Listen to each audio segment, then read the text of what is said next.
He said I shouldn't use it after he used it, but he didn't say anything about using it before he did, so. Good morning, everybody. Good morning. I am honored to be back up here teaching another Sunday school lesson.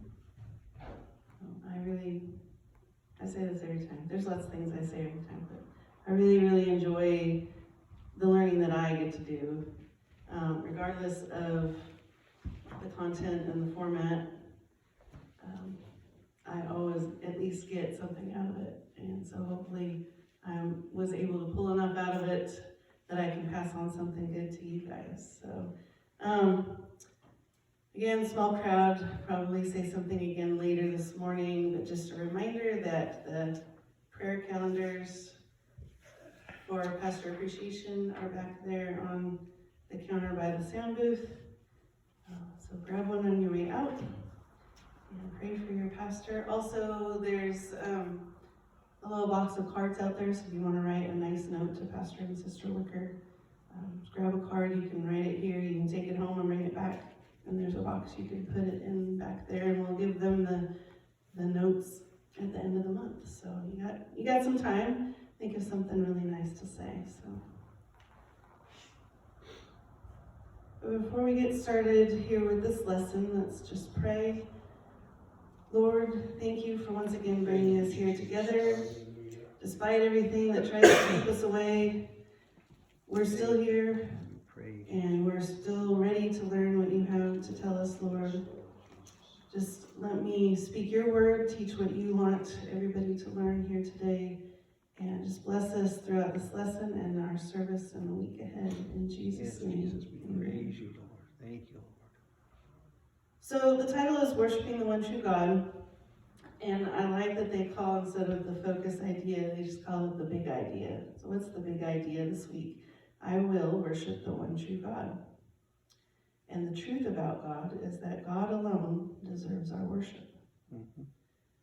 So our focus verse is going to be Genesis 11:4, but we're going to be reading from Genesis 11:1 through 9, Proverbs 16:18 and 19, and James 4:6 through 10. So we'll start with Genesis 11:1 through 9.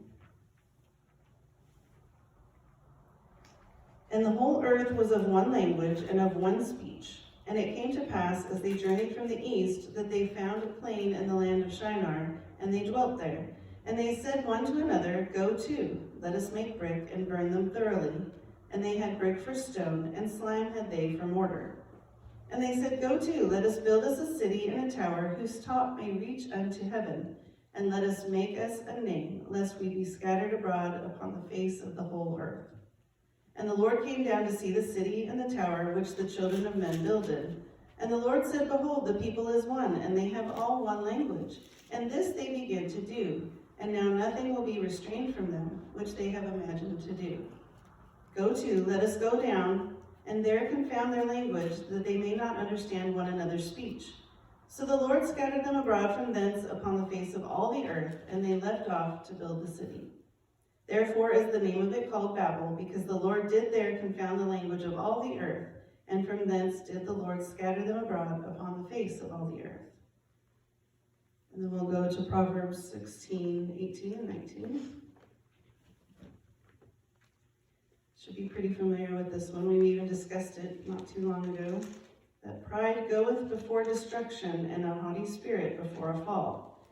Better it is to be of an humble spirit with the lowly than to divide the spoil with the proud. And then James 4:6 through 10. But he giveth more grace, wherefore he saith, God resisteth the proud, but giveth grace unto the humble. Submit yourselves therefore to God. Resist the devil, and he will flee from you. Draw nigh to God, and he will draw nigh to you. Cleanse your hands, ye sinners, and purify your hearts, ye double-minded. Be afflicted, and mourn, and weep. Let your laughter be turned to mourning, and your joy to heaviness. Humble yourselves in the sight of the Lord, and he shall lift you up.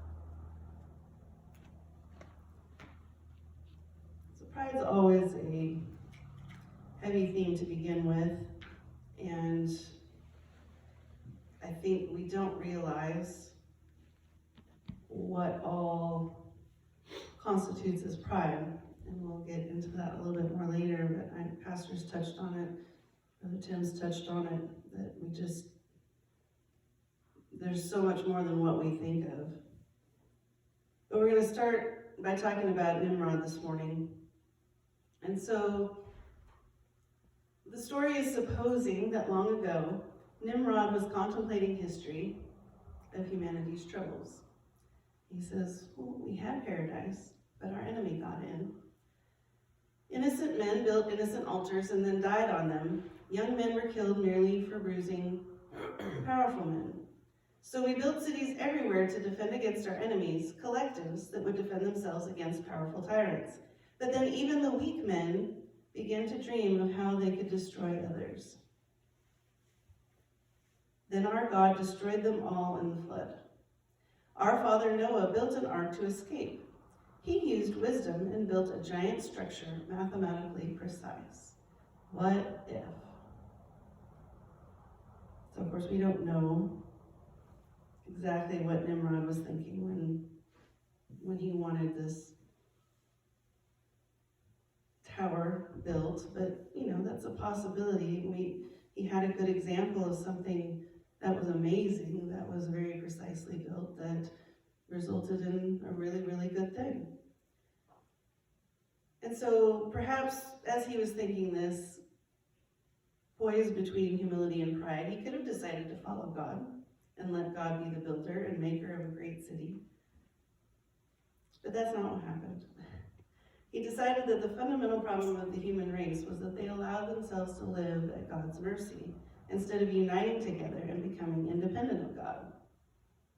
So why should we let God tell us what to do? Let's just all gather together, and together we can accomplish just as much as God can, right? We can build to the heavens. He may have further contemplated, what if we take the ingenuity of Noah and the paradise of Eden and combine them with the cities of Cain? What if we roll all of the best ideas into one and work together on a huge scale and make a paradise city built on these technological principles that Noah had? I'm not thinking. The technological principles didn't come from Noah, they came from God. Noah just listened. He absorbed and he listened and he obeyed. So if we do this, the city will withstand any flood. It will elevate man to the paradise of heaven. It will bring us all together in mutual cooperation. So, how can we be bad if we're all working together? We will be so busy making ourselves gods that we won't have the time to squabble and fight over altars and fields and wells and silver. So, that can't be bad. We won't be fighting. We'll be so busy working together. Everything will be great. It'll be the perfect place. But we know that wasn't true. And even now, the world looks at the church, just as Nimrod was looking at the people and saying, don't live at the mercy of God. Do this for yourselves. The world is looking at the church and saying, why do you live at the whims of God? Why do you just do whatever he tells you? Live for yourselves. It's all about what makes us feel good. Right. And I can tell you for a fact, I felt more freedom when I decided to submit to God, and every time I continue to do so than I ever did doing my own thing. Yep. Right. I had way more stress, way more things going on, and if anything, I always say I don't have a big story or things that I was delivered from, but really that's pretty big deliverance right there. Right. So this is an icebreaker question, but I really thought it was important. Are all forms of pride wrong? What do you guys think? You think all forms of pride are wrong? Alara asks me this a lot. I only thought there was one pride until I came to church. There's many facets. It's like a very tempting gem, I guess. There's a lot of facets to it. But is there such a thing as healthy pride and unhealthy pride? Good question. Or should it just be all lumped under one bad category?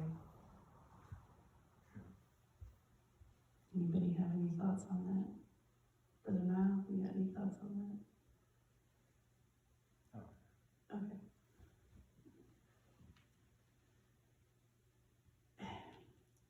If you think about what a prideful person is like, what we think of a prideful person, it's self-exaltation, self-promotion, self-justification. They're better, they do more awesome things than everybody else, and you know, they're helping people by being as good as they are. They're being a benefit, right?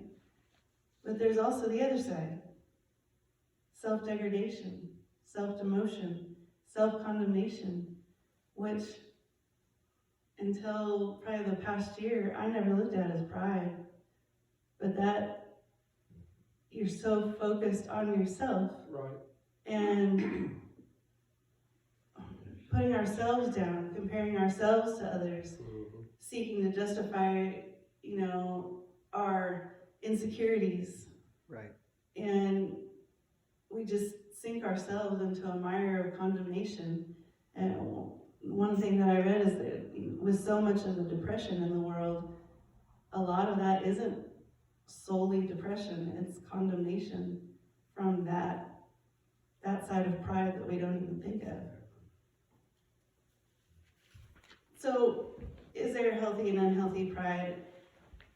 There's a difference of motivation between the two. If you have to split it up into healthy and unhealthy, there's a difference of motivation. There's a sense of self. You feel confident in yourself, but you're not confident of yourself being higher than others. Right. You're quiet and confident, but you're not arrogant and boastful. There's just a difference in motivation. Healthy pride is out to use whatever you have to help others, not to make yourself greater than somebody else. So in talking about pride, we can tell from the story of the Tower of Babel that these people were filled with pride. They wanted to make a name for themselves. And if we read Genesis 11:4 again, and we'll read it in the New King James. And they said, "Come, let us build ourselves a city and a tower whose top is in the heavens. Let us make a name for ourselves, lest we be scattered abroad over the face of the whole earth." So the two things that stand out here is let us make a name for ourselves and lest we be scattered abroad. So, we're right in the middle of this subject of pride. They're not concerned with God here at all, only with what they can make of themselves, only with how they can elevate themselves. They want to be something. They want to be remembered. They use this fear of being scattered abroad. But if you read in Genesis 9, verse 1, God's telling Noah and his sons, be fruitful, multiply, replenish the earth. And he doesn't mean just this little spot that I've landed you in here where the ark fell. He means all over the earth. Right. He wants them to go forth and populate the earth. But these people are so scared. They don't want to be scattered abroad. They don't want to be by themselves. They want to have comfort in this unity, which unity is good in most situations, but there are always ways that you can use something wrong.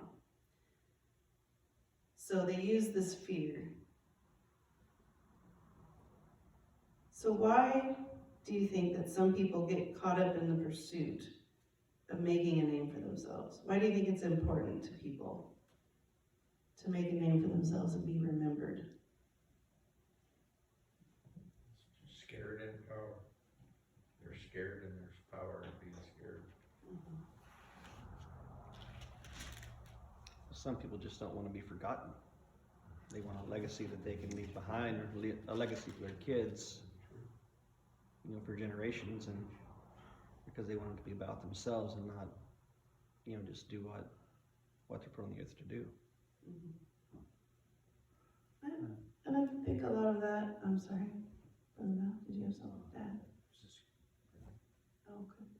I think it's pretty normal, pretty natural feeling. You don't want to be forgotten.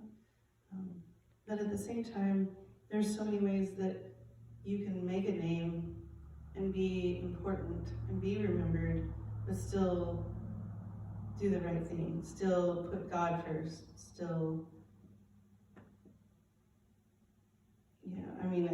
people are afraid. And they also want that power. They want that recognition. We all want atta-girls and atta-boys, but we have to remember that each day we are to do unto the Lord, no matter what we're doing. Right.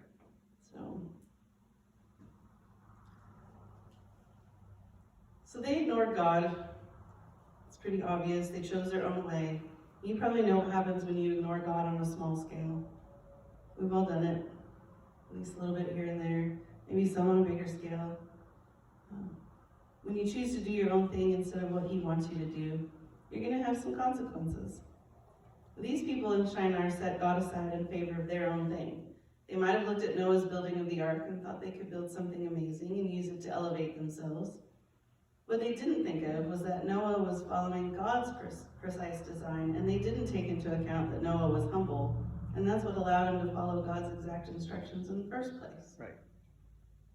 Can you imagine if Noah suddenly decided to make a change in the ark? Well, I know God gave me specific instructions for building this ark, but man,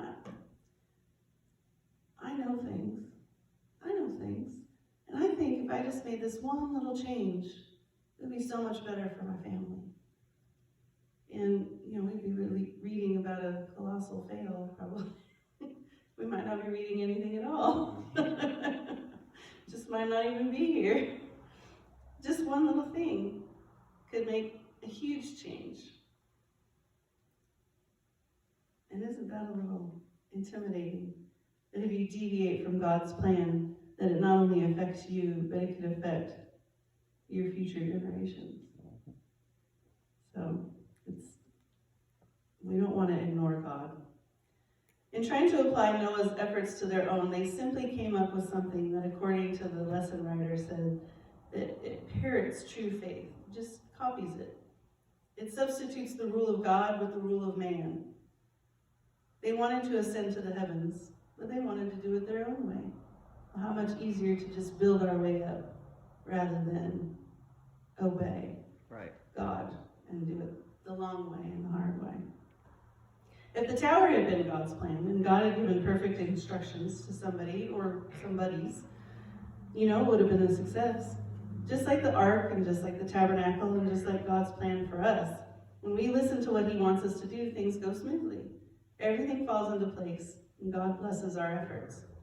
If we push against the plan and try to follow our own plan, often we're thwarted and struggle until we're able to submit finally to what He planned for us in the first place. Right. So we must never ignore God or His word. Sometimes I'm dense enough that I just don't get what He's trying to tell me. I'm not trying to ignore Him. But I usually get, I can get rebuked for that too. But there have been times where I thought I knew better, and I quickly learned that I didn't know better. And it was just much easier. We learn from this that when we leave off of God's way and try to only do things our way, we end up with confusion and division. And that's what the people at the tower had. And often what we were trying to avoid, like the people at Babel trying to avoid being scattered upon the face of the earth, that's exactly where we'll end up. Right. Whatever we're trying to run away from, we'll be brought right back to it. Might take 20 plus years. Might take just a little bit if we're paying attention. But we'll end up right where He wants us to be anyway. And while we end up in the place we didn't want to be for a while, and we realize what we've done, we truly repent, God will forgive us. We don't have to doubt that. But it doesn't mean that He takes away the consequences of our sin. We're seeing this pattern in the world today. The tower is slowly being rebuilt. So, looking at that the tower is slowly being rebuilt. I agree. It came from the lesson, but I've actually been thinking that for a while. In what ways do you see the spirit of Babel alive in our world today? Is there anything that you can see going on in the world that reminds us of what happened in this story?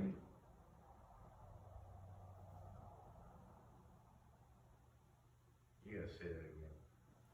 In what ways do you see the spirit of Babel alive in our world today? Sin's being replenished, multiplied. Everything we're doing is sin. Is that what you mean? Yeah, are we relying on God? The world isn't. Right. One of the things that struck me in this lesson connection, in that first paragraph, but then even the weak men began to dream of how they could destroy others. And I think we're seeing that in politics a lot. Right. People that haven't had power, or places, positions that haven't had power in the past to make rules or laws or things that men had to obey, are suddenly dreaming of ways they can become more powerful and establishing things that we're supposed to follow. Right. Thinking of ways to destroy. So, we know pride is not a good thing. We know that pride will destroy our relationship with God if we don't get a handle on it. And we're all going to have some pride at times. We can pray and God will help us. But that doesn't mean it won't pop up again. Right. It doesn't mean we won't struggle with it. We should try. But, God is going to help us work through things. But there's always things that we're going to struggle with. And that's why it's good to talk about it. Because sometimes you hear things and it just makes you think, well, I didn't realize that that's what was going on in my head. Maybe I can work to fix that. So God actively works against the prideful. No doubt you've experienced opposition in your life. We've all experienced opposition in many forms, ranging from a little bit of resistance, like a group of people disagreeing over where to go for dinner. I don't know, where do you want to go? Well, I don't know, where do you want to go? I don't know, what do you want for dinner? What do you want? Seems to be a pretty common theme in our house. Alara always knows. It's usually mac and cheese or pizza. And Tim's like, I don't care. I'm not hungry for anything in particular. And I remember thinking, I could not wait when I was a kid to pick out what I wanted for dinner every night. When I grew up, I was going to get to decide what I wanted for dinner every night, and it was going to be so wonderful. And I feel bad for every time I said that to my mom, because, man, it is more difficult than it sounds. That is a lot of nights to try to decide what you want for dinner. And you would think, it's me. I should know what I want, right? And it doesn't help when your husband doesn't care. You cook it, I'll eat it. That should be a comfort, right? Yeah, no. So that's just, that's a mild form of resistance. Parents, as a kid, your parents resist what you want to do because they have the control. They want to keep you safe, and so they keep you from some of your crazier ideas. But then we take it to another level. Imagine being opposed by an angel or a demon. Well, we know we can't do that without God's help. That's not something that we can do on our own. And then the writer wants us to think about, what if God himself opposed you? How would we handle that? Right. Who would we go to come against that? We couldn't call upon anything to assist us against God and be successful. Right. Even angels and demons are subordinate to God. Right. So this is what the proud are up against. When pride enters the equation, failure and destruction are no longer a hypothetical outcome. They are a certainty. There's an article I found by a man who was called prideful by a friend. And this was the one that got me really thinking. He didn't see himself as prideful. And it kind of hurt his feelings and made him think about it a little bit. So he went home and he talked to his wife and he's like, hey, so-and-so just sort of made a passing comment to me that I'm a prideful man. And she laughed. She's like, oh honey, you're not prideful. You don't boast, you're not arrogant. No, I wouldn't say that. But yet it was still bothering him. So he started to do some research and he pulled up more than 40 articles and lists about the types of pride and things that could be considered prideful. And he was really shocked because he could see himself in so many of those things. And so many of the things showed up on multiple articles and lists. And of course, these are the opinions of writers, but still, he had to step back and really take stock of what he had been doing and how he had been thinking and how he had been treating people. And I don't think he was a bad person, but these things, they just really stuck out at him. So he made a list of these things that applied to him, and he went and showed it to his wife and said, honey, I need you to pray for me. And she laughed again, but as she's reading through this, then she's starting to think, and he was like, now honey, I don't want you to be mad, but look at this list. And he made a list of things that he thought might apply to her. And she didn't laugh anymore. She was shocked. And she asked him to pray for her. And he said they stood and prayed for each other for quite a while, that God would take their pride away and replace it and just help them through each day. But I liked what he said here about God resisting. He says, God had been resisting me. It was like his palm was firmly planted in my forehead as I walked through life, and it was really uncomfortable. You can picture that, just can't walk any further, can't come any closer until you get things straightened out. I could feel that when I was reading it. He said, and it was constant. God doesn't body slam the proud, he just resists them. But he does give grace to the humble. Could it be that God is resisting you in your relationships or business or church or whatever area of your life? Only by pride comes contention. Believe it or not, this guy's name is Ronald McDonald. But it's a really good article. If you want to do some self-reflection and be seriously humbled, I can give you the link for the article. It's actually really, really good. I found a lot of things.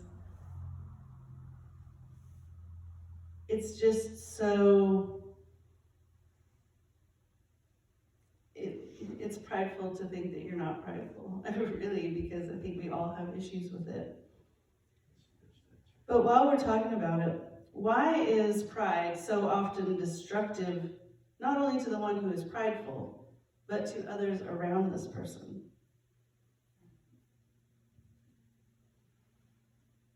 Because you're inject a great big misunderstanding of yourself with pride.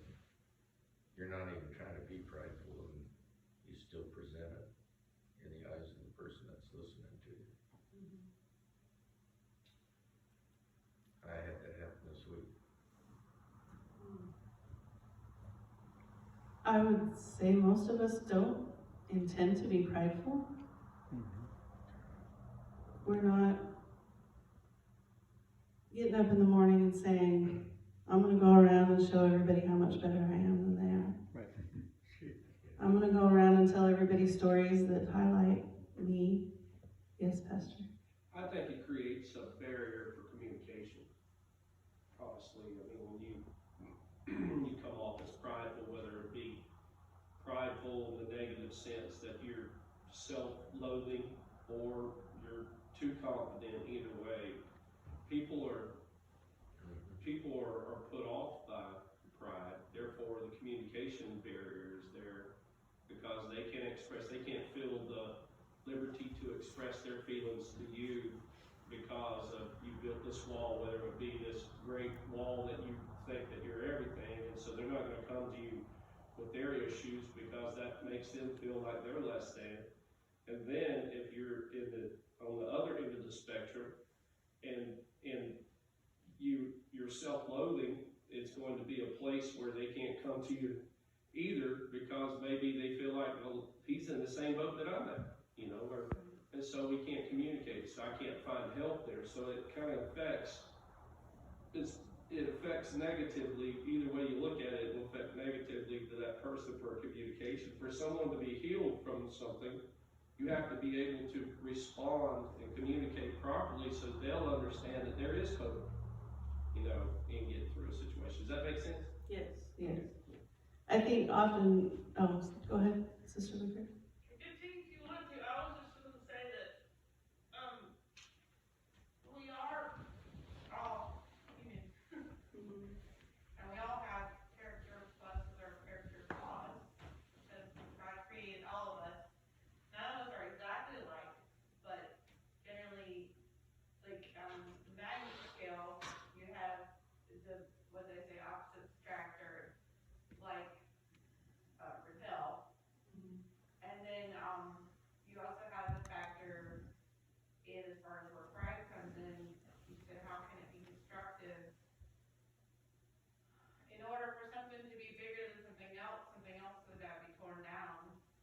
So a person who is trying to elevate themselves is possibly tearing others down or stomping on others to get to an elevated position, because we're all starting at the same point. So that causes destruction, and people don't generally like being stomped on. So abused relationships and that kind of thing.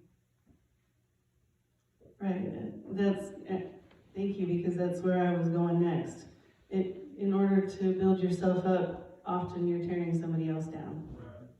And even on the other end, Pastor was right too. I for a long time I spent years constantly putting myself down, and it would drive Tim crazy. But I didn't understand, because there was so many things about myself that I didn't like, and it was no problem to just come out and say it, because in my mind everybody else was thinking it, so I might as well say it out loud, And he would just get so frustrated. And so what kind of help me am I if I'm always so down on myself? How can he feel like he can come to me when he has issues, if I'm already so mired in my own stuff? But I didn't look at that as pride. I didn't look at that as self-focus, because I wasn't worthy of pride in my mind. But yet I was doing that exact thing. I was so focused on myself, it just was in the other way. And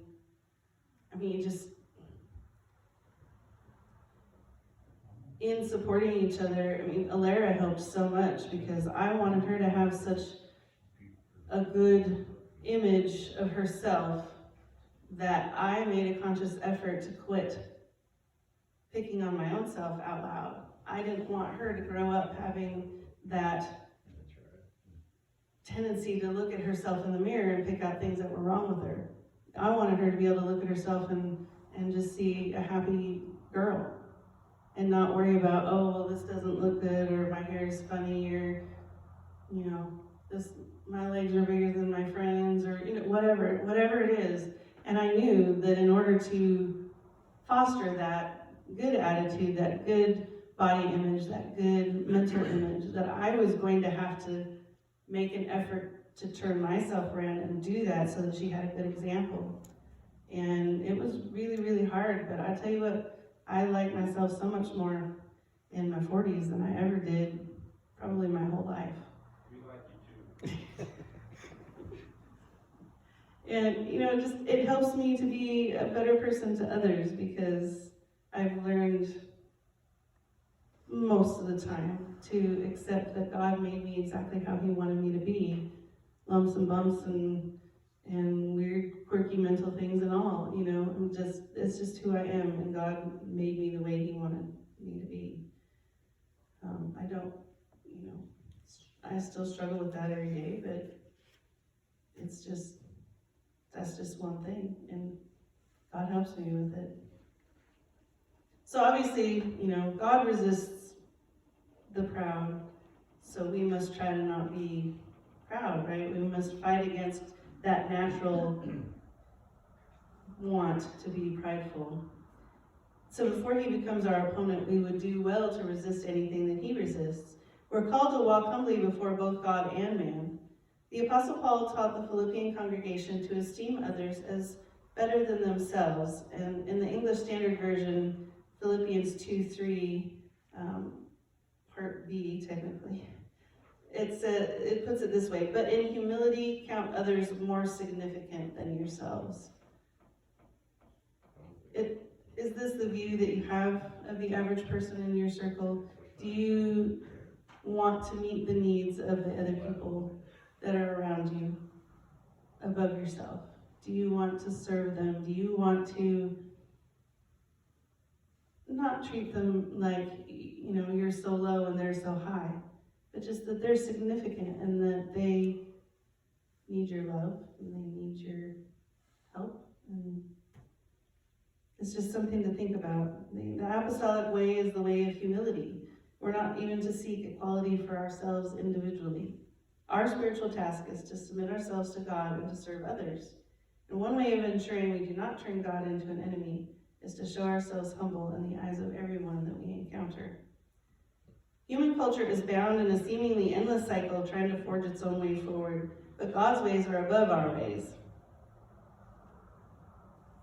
So one of the things that we're looking at in this lesson is the world adopting some of the things of the church?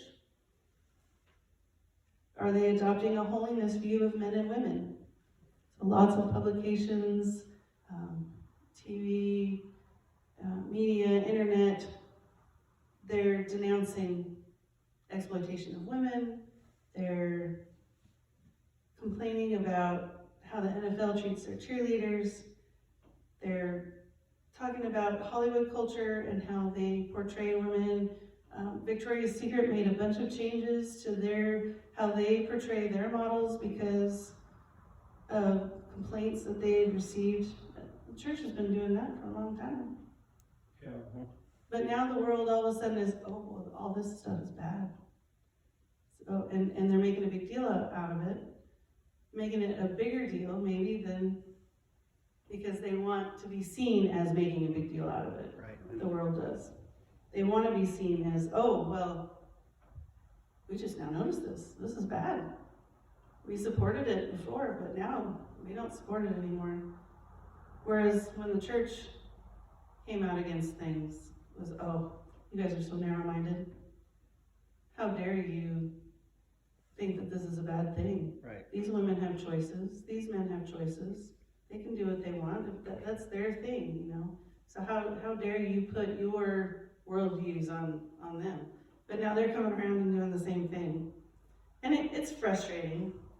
You also probably notice how there's a lot of talk about proper male conduct, about male toxicity, and that's frustrating too. I mean, everything is off limits.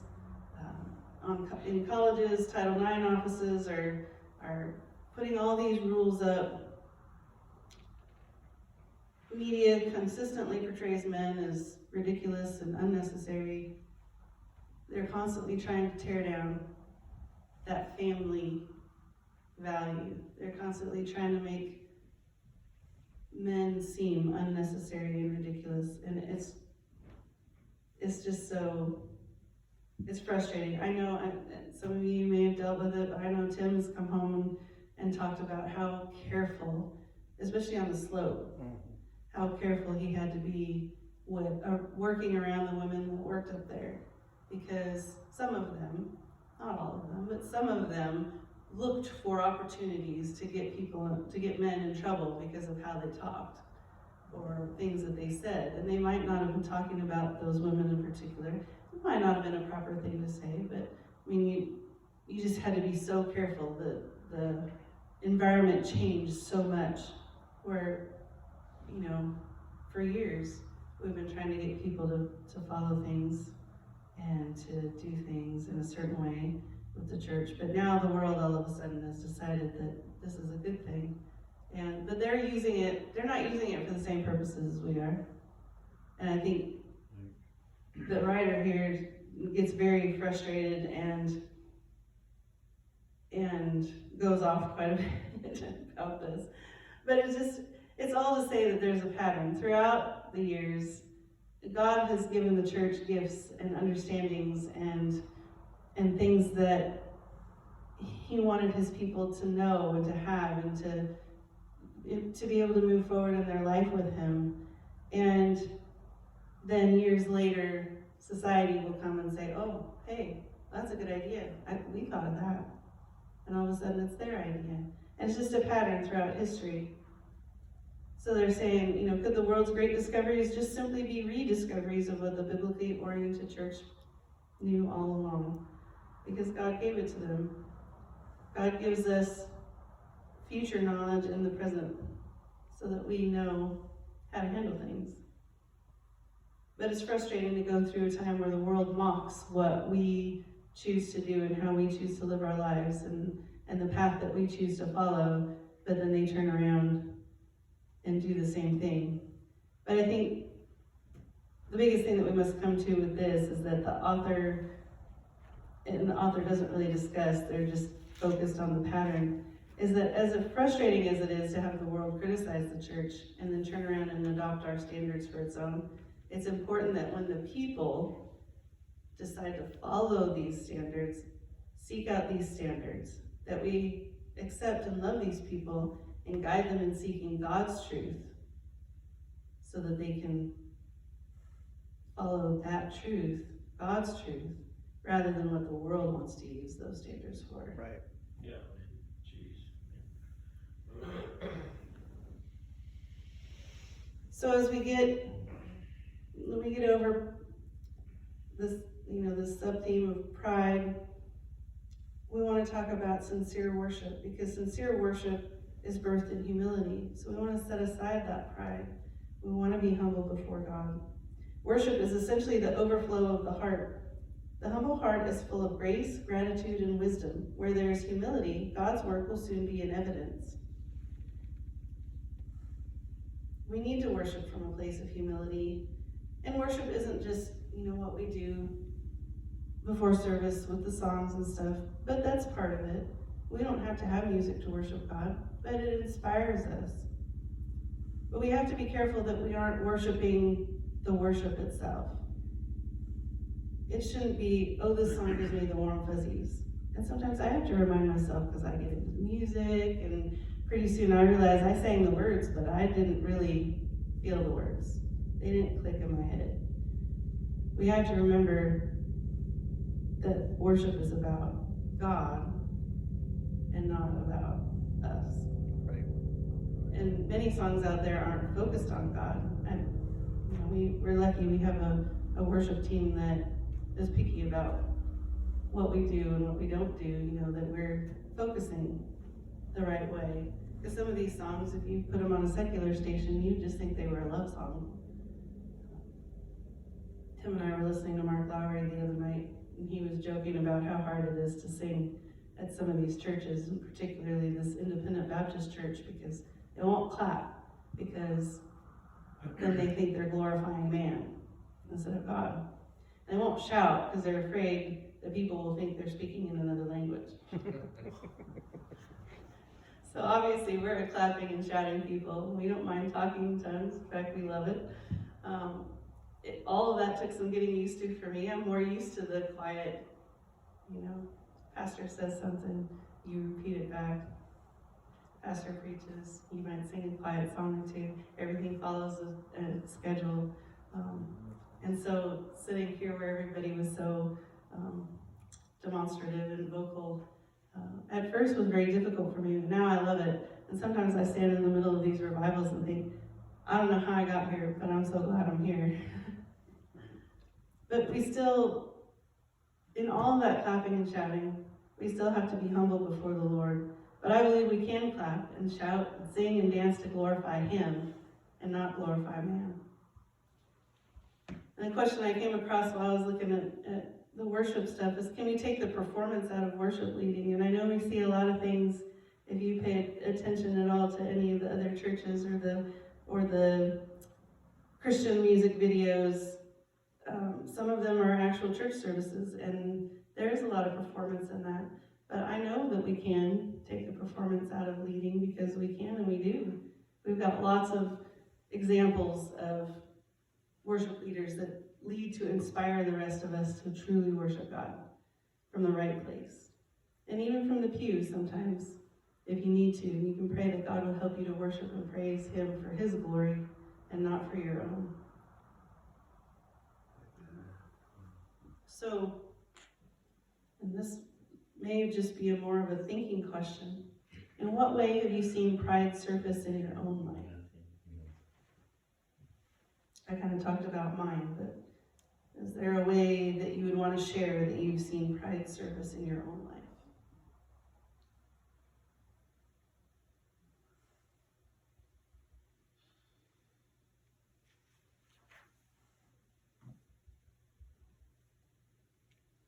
Like I said, that just could be more of an introspective question. I don't mind if some of them are. Being scared to talk in church is pride. Right? Mm-hmm. We're all quiet, we just wait too much pride.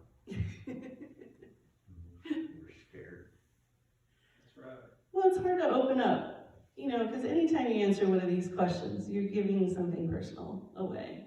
But, that's what I like about being here with this group of people, and even the larger group, later on, is that you can share. And I didn't feel, when I first came here, I didn't feel I was worthy of being able to be demonstrative. Like, well, what does she think she's doing? She hasn't even been here for the last 20 years. What right does she, and that's what would go through my mind. What right does she have to shout and raise her hands and comment in Sunday school or, Bible study or whatever? And that's what would go through my mind. But this church family is very important to me. And I feel safe here. And we should all feel safe here. Because, like Pastor says, we're in covenant with each other. And if we're in covenant with each other, along with being in covenant with Jesus, then we should feel free, even if it's not in a group setting, we should feel free to share with others what we have on our mind, and know that even if that person doesn't have the right advice at the right time, that they'll at least listen and be willing to try to help you figure things out, or try to help you pray so that God can help you figure things out. Mm-hmm. True humility comes from perspective, gratitude, and obedience. And I think that's what, there's a loss of perspective right now in the world. People see things so skewed. And until you can bring that perspective back and be grateful for the things that you do have, instead of only thinking about the things that you don't have or the things you think you deserve, you can't be truly humble. And in order to truly worship the one true God, you need that true humility. And God knows, we all have to work on it. Right. He wants to see the effort. Isn't that what we all want with people that we're working with? If we're training somebody at work, if we're teaching somebody in a Bible study, we want to see the effort that they're making to learn. We want them to start to ask good questions. Right. We want them to start showing that we know they're not going to get it perfect, because we don't have it perfect. So we're not perfect. We're not going to train them perfectly. Right. But we recognize the effort, and we see the progress that they're making, and we love that, and God loves that in us. The Apostle Paul said that this would be the way of things: the church in front, piloting the way to a new creation as the old creation groans, waiting for the sons of God. And that's Romans 8:19, or found in Romans 8:19. I believe it's a paraphrase. But so Paul said that would always be the way of things. God would give the church knowledge and gifts, and the world would follow behind it, groaning and waiting for the sons of God. He said the examples of the Old Testament were written for the church, upon whom the ends of the world are come, in 1 Corinthians 10:11. Notice he did not say the church had come to the ends of the world, but rather the ends had come to the church. So what was he talking about? And he was referring to the eschaton, or age in which the Holy Ghost rules, the age of peace, the age of innocence, an age which the prophets characterized as a time when the wolf would lay down with the lamb, the child would walk unharmed over the snake hole, the swords of war would be transformed into instruments of agriculture, and the reaper would have so much work to do that he would still be in the fields gathering when it was time to sow again. In other words, in the eschaton, the enmity between races will end, wars will cease, there will be a fullness of life and peace. The people would be skilled in the art of goodness and forget the art of war. This age, Paul insisted, is what has come to the church, the future. The church does not have to wait for the future. The future has already come to the church. The reason the church is always out ahead of the world is because the future, through the gifts of the Spirit, literally reaches back into the present and equips the church with power the world will only know in the age to come. So knowing this, knowing that God has purposed our end to be glorious, we will choose to live our lives in worship to the one true God. So this is, to me, has nothing to do with the lesson. It's a good question. If anybody wants to share, I would be interested. Have you ever been warned or become aware of something in prayer before it ever happened?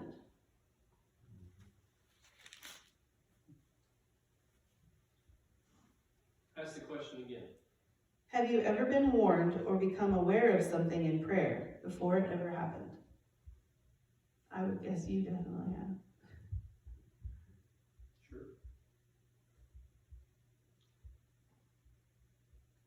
I'm still not sure of the significance of it yet, but I found the fact that I was to teach this lesson very interesting because last month, or maybe it might have been 2 months ago, was when God was talking to me about the tower being rebuilt. And that's why he showed me a tower that men were working on, standing on the top of, building the tower. And I couldn't for the life of me figure out what it was, but Tim and I had talked about it, and I said, the only tower that it could be would be the Tower of Babel. But what significance does that have? And all it was they're building the tower again. One world government. Mm-hmm. That is it. Yep. One world religion. Well, the Twin Towers was, that just didn't happen for a reason, for no reason. Right. That was a tower, and it was taken down, spillover. I did find a really good quote, and earlier in the lesson, I didn't really go over it. It talks about, with pride, people don't naturally just turn over to evil. They turn over to self. And so this quote, it's Dennis F. Kinlaw, and I looked him up because every time I find a good quote, I always have to look them up because I don't want them to turn out to be some serial murderer in prison for 50 years, I want them to have like something behind them. And so he was a Wesleyan holiness Old Testament scholar. So he was Methodist before they actually called themselves Methodist, which means they believed in a lot of the stuff that we believe. But he says, the devil always tempts us through something good, through something valuable. There is temptation even in paradise. Satan disguises submission to himself under the ruse of personal autonomy. He never asks us to become his servants. The shift in commitment is never from Christ to evil. It is always from Christ to self. And instead of his will, self-interest now rules, and what I want reigns. And that is the essence of sin. The devil always says, this isn't very serious. You can always say, I'm sorry. Don't hunger for personal autonomy, which really is slavery. And don't believe that forgiveness removes the consequences of sin. So, just to kind of wrap things up, the Tower of Babel, it's an illustration of convenience over obedience. What does the world focus on today if not convenience? Everything is about instant gratification and what is easy versus what is right. In a world of everything being all about what makes you happy, it's hard work to keep your feet on the right path. And the other thing is unity, and they portray it as kind of bad in this story, but we're big on unity here. Pastor talks about it. I think I mention it almost every time I teach. It's a thing for me. But unity shouldn't be the bad takeaway here. And while the people were unified in their common goal of building this tower, they were all doing it to benefit themselves. Right. Unity of the church body in the work of the kingdom of God is a completely different thing, as long as we keep our common goal focused on what pleases God and what he wants us to do for the kingdom. So this week, as we go forward to the service and through the week, here's the prayer focus. Asking God to forgive us for any pride, praying for godly wisdom, and just taking the time to worship God, not for what he does for us every day, not for what he gives us, because we're all blessed. He does wonderful things for us, every one of us, even if they're small, but just worship him for who he is. And you can ask him if you don't know what to say, if you don't know how to pray for that, you can ask him and he'll help you. So thank you very much.